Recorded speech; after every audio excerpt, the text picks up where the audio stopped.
Episode 107 more than a news. मुझे आज भी रीवा विधि के उस गाने का नाम याद है जो गाना मैंने पहली बार सुना।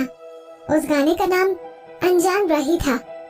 मैं एक अनजान राही हूँ जो कि आग लगती हुई जगहों को देखते हुए आ रहा हूँ। मैं सितारों का पीछा करते हुए समुद्र से टकराया, मुझे पहाड़ रोक न पाया। मैं तूफानों से गुजरा हूँ, दुनिया के आखिरी पल तक लड़ा हूँ।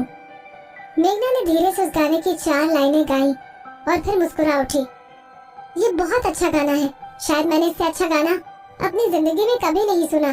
जैसे जैसे गाना आगे बढ़ता है, दीवा विधि की आवाज गाने की प्रोग्रेस से तेज होती चली जाती है, जैसे कि उसे दुनिया की कोई फिक्र ही नहीं हो और सारी दुनिया उसके पैरों के नीचे हो।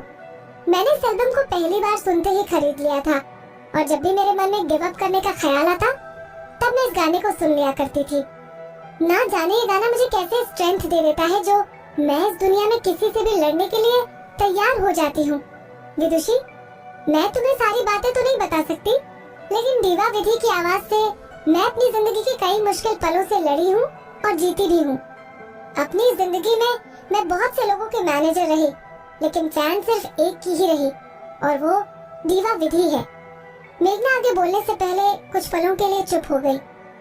मैंने कभी नहीं सोचा था कि विधि इतनी जल्दी इस दुनिया को बाय बोलकर यहाँ से चली जाएगी। उसने मुझे दुनिया और लोगों को फेस करना सिखाया, लेकिन मैं खुद इस दुनिया को फेस नहीं कर पाई। मेघना की उदासी भरी आवाज से विधि भी उदास हो गई। विधि नहीं जानती थी कि उसके सामने बैठी हुई इंटेलिजेंट और पावरफुल बिजनेस वुमन की कोई वीकनेस भी हो सकती है। विधि के सामने बैठी हुई औरत किसी खोए हुए बच्चे की तरह उदास थी। विधि ने मेघना को उसके सैड मोमेंट में इंटरफेयर नहीं किया, क्योंकि वो जानती थी कि ऐसा करने से कुछ नहीं होगा। मेघना चुपचाप नदी के किनारे बैठकर दूर चल रहे हजारों दियों को देखकर अपने ख्यालों में कहीं खो गई। मेघना और विधि के बीच काफी देर तक यूं ही शांति बनी रही। इस शांति को मेघना की फोन कॉल ने तोड़ा। मेघना ने फोन उठाया। हेलो साहिल? हाँ, जहाँ तुम खड़े हो वहाँ से आगे जाकर तुम्हें एक बड़ा सा पेड़ नजर आएगा। उस पेड़ पर पहुंचकर तुम सीधे हाथ पर मुड़ जाना। मैं तुम्हें नदी के किनारे बैठी हुई दिख जाऊंगी, थोड़ा जल्दी आ जाओ। फोन पर बात करते समय मेघना की आवाज वापस नॉर्मल हो चुकी थी। फोन कट जाने के बाद वो विधि से बोली, विदुषी, साहिल तुम्हारी कुछ फोटोज लेने आ रहा है और उन फोटोज में ऐसा दिखाया जाएगा जैसे कि उसने कैंडिड शॉट्स लिए हो। तुम इधर आकर इन दोनों दियों को जला लो। मेघना की बात सुनने के बाद विधि ने नोटिस किया कि मेघना की टोकरी में 2 दिए नदी के किनारे बचे हुए रखे थे। एंटरटेनमेंट सर्कल में सबसे ज्यादा कैंडिड शॉट उन्हें ही कहा जाता है जिसके लिए कोई सेलिब्रिटी जानबूझकर पोजिंग करता हो। विधि को जरा भी हैरानी नहीं हुई जब उसने मेघना के मुंह से कैंडिड शॉट वाली बात सुनी, बल्कि विधि तो तब हैरान हुई जब उसे समझाया कि मेघना यहाँ दीवा विधि को ट्रिब्यूट देने के ही साथ साथ उसके लिए कुछ और प्लान करके आई हुई थी। अचानक से मेघना ने विधि के चेहरे को पढ़ लिया और वो आगे बोली, जबकि मैं दीवा विधि की बहुत बड़ी फैन हूँ, लेकिन उससे पहले मैं वेवे डांस एंटरटेनमेंट की मैनेजर हूँ और तुम मेरी रिस्पॉन्सिबिलिटी हो। बेशक मुझे पता है कि जो मैं करने वाली हूँ उससे दीवा विधि की आत्मा को अच्छा नहीं लगेगा, लेकिन ये काम होना भी जरूरी है। हालांकि आगे बोलने से पहले मेघना ने सांस ली। असलियत में उस जैसी लड़की को इस बारे में बुरा नहीं लगता। मेघना की पूरी बात सुनने के बाद विधि और ज्यादा हैरान हो गई। इसके सामने बैठी हुई औरत ऐसा आगे क्या करने वाली थी? विधि को जल्द ही पता चल गया। विधि का शूट हो जाने के अगले ही दिन इंटरनेट पर एक रूमर बहुत जल्दी फैलने लगा। मुक्ति उतनी भी बेशर्म नहीं है जितना कि लोग उसे समझ रहे थे।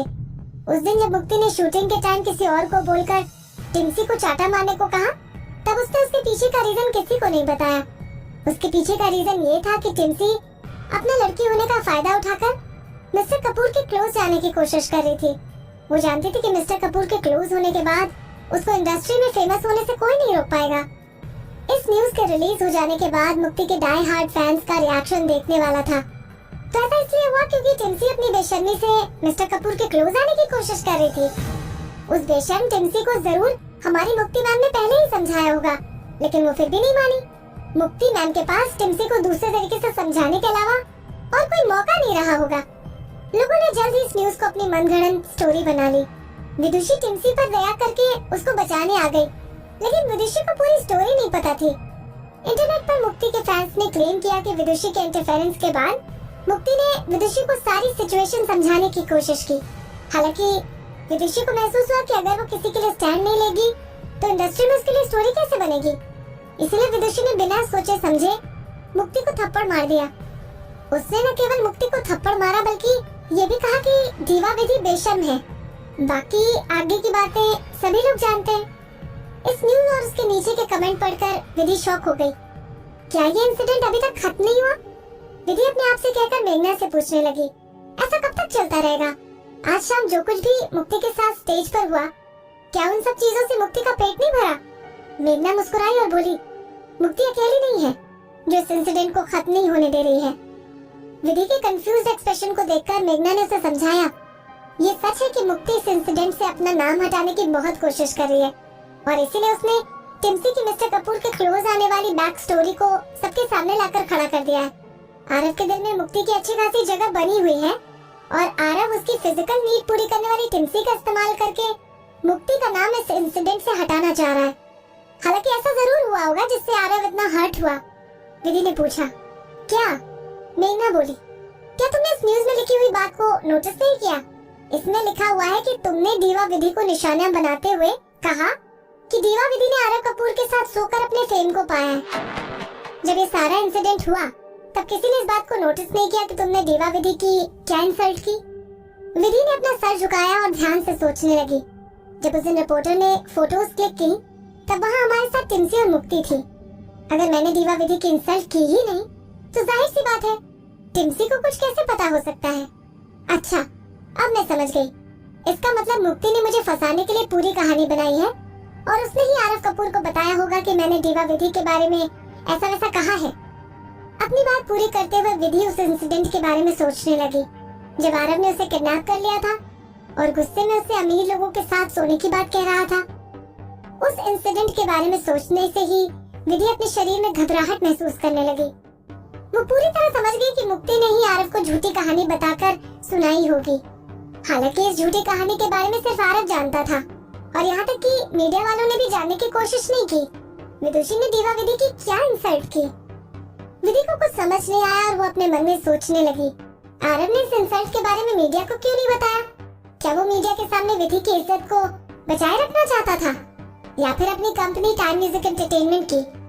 भले आरव ने कुछ सोचा हो लेकिन उसने इंटरनेट के लोगों को कुछ पता नहीं चलने दिया। हालांकि इस न्यूज से सारे रूमर्स सामने आ गए। इस बात से आरव जरूर हर्ट हुआ होगा। इस बार मुक्ति कुछ ज्यादा ही केयरलेस हो गई। शायद वो फंस गई होगी, इसीलिए उसने आरव के बारे में सोचे बगैर इस न्यूज को रिलीज होने दिया। विधि बोली, लेकिन कौन जानता है, क्या पता आरव उसको आसानी से माफ कर दे। मुक्ति पहले भी आरव की फीमेल पार्टनर्स को रास्ते से हटाते हुए आई है। आरव का टॉलरेंस लेवल हर इंसान के लिए अलग था। मेघना फिर से हंसी।